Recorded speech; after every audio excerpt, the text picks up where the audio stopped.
Mike Golic, co-host of Gojo and Golic on DraftKings Network, former defensive lineman. Look what you walked into. I think it's harder to tap the same foot twice. I agree. Than to get 2 feet down.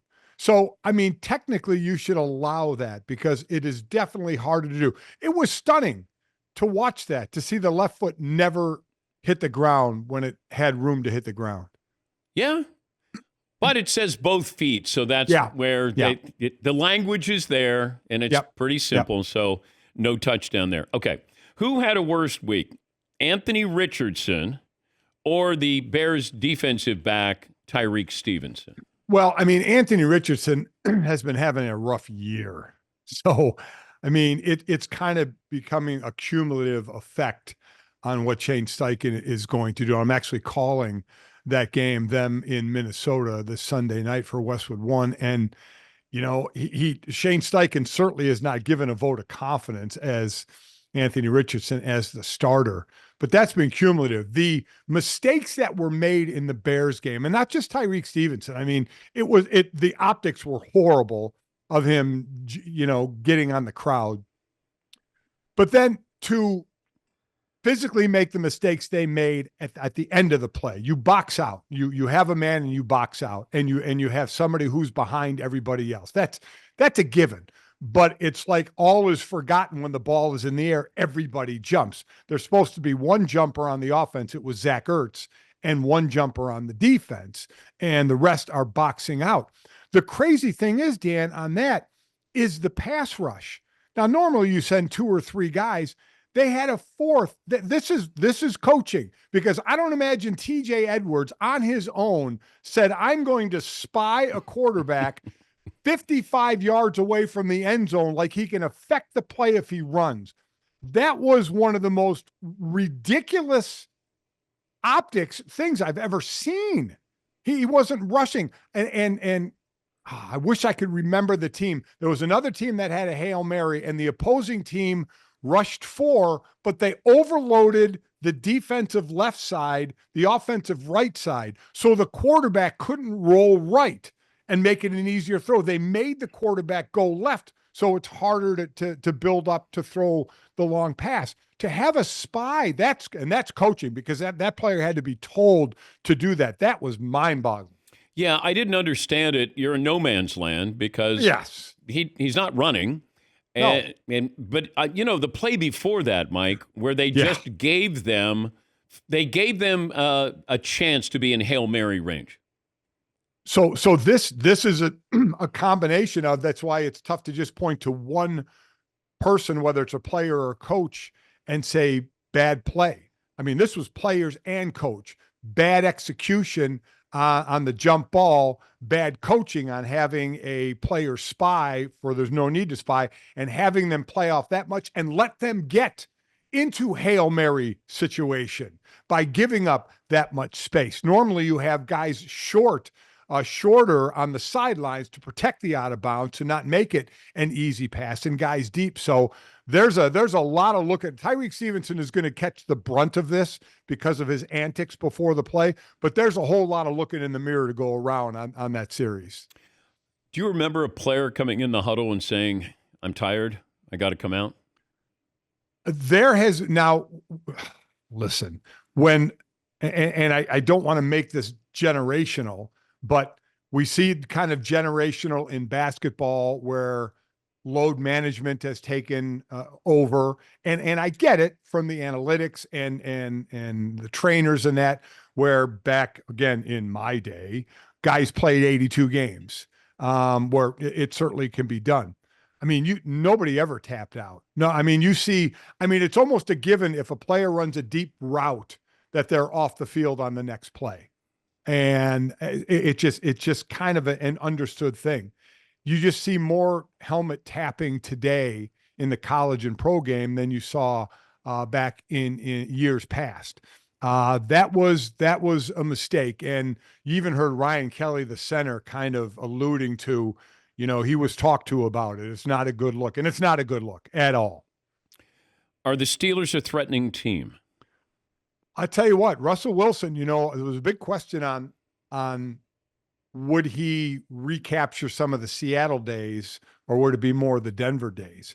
They scored 37 points against the Jets and 26, 28 against the Giants. So we know they can run the ball. Najee Harris had 3 straight games over 100 yards. We know they can play good defense, so they're giving up against the run a little bit on the Giants, but they can play good defense. And now they have a passing game, and they have a passing game that goes downfield. And I don't mean the Hail Marys that Russell throws and really kind of loops and gives your guy, a 60-40 chance rather than a 50-50 chance. He throws a nice deep ball. He's always been the best deep ball thrower in the league.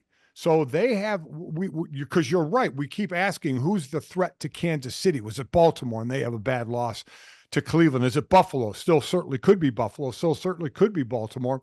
But you have to give Pittsburgh the benefit of the doubt of getting into the conversation. Your NFL MVP halfway point is? Wow. Boy, is it Josh Allen? For me, it is. I would have what's that? For me, it is. Yeah, I would, and I would have said if they had won the game, I would say Lamar Jackson again for a third. Because he was having a hell of a year. Derrick Henry's been a big help to that offense. That's helped Lamar as well.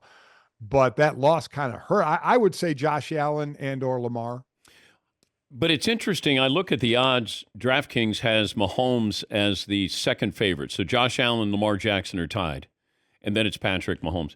And I think that's just Mahomes, the threat of Mahomes. Yes. Because he's got more interceptions than he does touchdowns. Nobody else has the threat like Patrick Mahomes does. Without question. You say Pat Mahomes and you say, they have a chance. Yeah. Even though, remember, coming into the season, he was mad last season, even though they won the Super Bowl, because the offense was outplayed by the defense, and he didn't like that because this offense has been historic a couple years before that, and they just can't get back to that for whatever reason. Now, you have injuries this year with Pacheco at running back and obviously the receiver room, but the offense is still lagging behind the defense, and that doesn't make Mahomes happy, but it's Patrick Mahomes, so he can pull some miracle play. Talking to Mike Golic, co-host of Gojo and Golic on DraftKings Network. When is it an appropriate time to talk about the Cowboys? Well, I think it's always appropriate time to talk about the Cowboys. They're like the Yankees. They're like Notre Dame. It's like whether they're good or bad, they're always talked about. Listen, Dan, and I'm not the only one, but I can only speak for myself. I thought before the season that they were going to take a step back. They did nothing to help their running game, nothing at all. Their O-line became somewhat young with the center and left tackle. So I thought, who are they going to throw the ball to but CeeDee Lamb, who had a monster year last year? And their defense, they didn't do anything to help against the run. They're in a position now, then losing Lawrence and Parsons certainly hurt them, but they become in a position where they have to scheme to stop a run, whether it's run blitz, load the box, and they already load the box the third most in the league and still can't stop the run. So they have a personnel issue, which goes to Jerry Jones, which goes to Stephen Jones. So yeah, it's absolutely fine to talk about the Cowboys and the step back they've taken. But if we know they're not going to be good, it's like the Jets. At what point are we just talking about the Jets because you're going to get clicks with Aaron Rodgers? We know they're not doing anything. It's been a debacle. Quite honestly, it's a waste of time other than you're going to get clicks. But to talk about the Jets in any meaningful way or to talk about Dallas in any meaningful way, they'll have a game here or there, but they're not going to do anything. They're not going to be a threat. I know we're basically coming up to half the year, but they've shown nobody's walking in the door to help outside of a trade. You got Devontae Adams. That didn't help. Firing Robert Saleh didn't help. Changing the play caller didn't help. And the Cowboys just don't have the personnel to help. And no one's coming off the couch. Nobody's Joe Flaccoing this thing to save a season. It's just not going to happen. I wonder, there's teams that need things at the trade deadline, but we tend to go, boy, that guy could be traded or that guy could be traded. And then they're not traded. Right. Do you see any name or names that you think will be traded? Not any big names. We got, listen, you know this. You've been doing this longer than I've been doing this. Talking about the NFL trade deadline was a blip on the radar. You said, oh, here's the date, here's the time, and then wait for nothing to happen. But all of a sudden, 1 year, Christian McCaffrey gets traded, TJ Hawkinson gets traded, and they both are a huge input to their new teams, San Francisco and Minnesota, respectively. So all of a sudden it's like, well, wait a minute, a guy can come in and kind of change the landscape a little bit.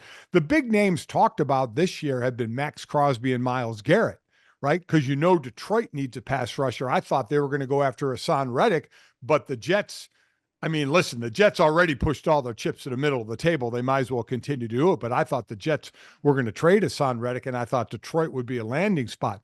But Max Crosby or Myles Garrett aren't going to get traded. You had the receivers that got traded in Cooper and Devontae Adams, which Cooper certainly can help in Buffalo. Like I said, the Jets are just are too far gone in this. So I think there'll be some minor trades like there have been, but I don't think any major names are going to go, especially on the defensive pass rush side. Would you wear a Guardian helmet if you were playing? I probably wouldn't, but I don't have a problem with guys that do. I'm amazed at some people that say, oh, this looks weird or looks dumb. So what? So what? If a guy thinks that's going to protect him, and I know the information is still out there on just how much it protects. But if somebody wants to wear that for the physical protection and just the mental side of it of feeling better, so what? More power to them. I probably wouldn't, but if I had, documented a number of concussions, I think I maybe have had them, but they weren't documented. Again, don't know. Maybe if I had a number of them and more prevalent today than it was when I played, that maybe I would be more aware of it today and wear one. But I have zero issue with players wearing them. We don't talk about linemen with concussions the way we do other positions. And linemen are engaged with every single play. Why is that? There's a new helmet coming out. I think it's already out for linemen, which protrudes in the forehead area. And the talk of it being linemen, because linemen are in a hit every single play, but it's not a, for lack of a better term, a car wreck hit. Like a DB or a linebacker, where there's space coming up, they're filling space on a wide receiver or a running back who got to the second or third level, and there's that major collision.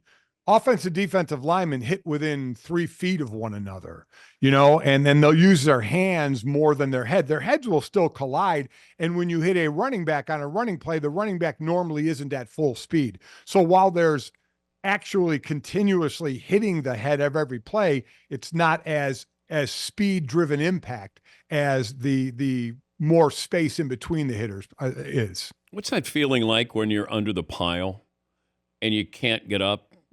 And you got 300-pound guys who are on top of you. Maybe you can't breathe. Maybe there's extracurriculars. Like, what's that feeling like? Well, I was normally part of the extracurriculars of trying to get the ball, trying to bend some fingers or twist some hands. And I was normally one of those 300-pounders laying on somebody smaller, trying to take the air out of them, trying to, when you pushed up off of them, trying to have your forearm maybe push on their neck or their lower back. But that usually only happens in they scrum for the football. And if a small guy is caught on the bottom, that could be a problem. But for bigger guys, it's not really that big of an issue. So there's no conversation that goes on? I think my brother Bob, when he was a nose tackle in Cleveland, used to talk about a conversation he would have with Boomer Esiason when there were fumbles and they were in the bottom of a scrum. They would chat about something. I don't think they were often fond or good conversations. There were probably a lot of swear words involved. But yeah, there's some bad things that go on in those pileups. Do you hold any grudges? No. Oh no. Just like if there's a sideline blow up on the same team of players or coaches, I don't put anything in on game day. Because tensions are so high, emotions run so high. But nobody cheap shotted you that you still hold a grudge against them. No. Kevin Gogan, we got in the fight. He was with the Cowboys. I was with the Eagles. He punched me he did a little 6-inch Mike Tyson jab on me in a fight that didn't get seen by the referees, and he exploded my lip. I mean, I had blood on the inside of my face mask on my face. I didn't even realize it till I got off the field. But hey, we were both squared off. It was fair. I mean, I wasn't a great player, Dan, so I was a line stepper at times. So I unfortunately fell into the cat. I never went after anybody's knees or anything like that. But no, I never, my fights were kind of straight up, squared up, face to face. So if you saw Kevin Gogan, just, hey, how's the family? Everything's good? Oh, yeah, I'd relive the day. Plus, I said, he is man, great. 6'7", 330, so. I'd look up at him like I did on the field and say, dude, that was a great punch. He twisted my face mask and he caught me right in the chin. You got to give credit where credit's due. Good to talk to you, Mike. My best to the family. Thanks for joining us. That's Mike Golic, co-host of Gojo and Golic on DraftKings Network. We'll take a break. Last call for phone calls. What we learned, what's in store tomorrow. Back after this.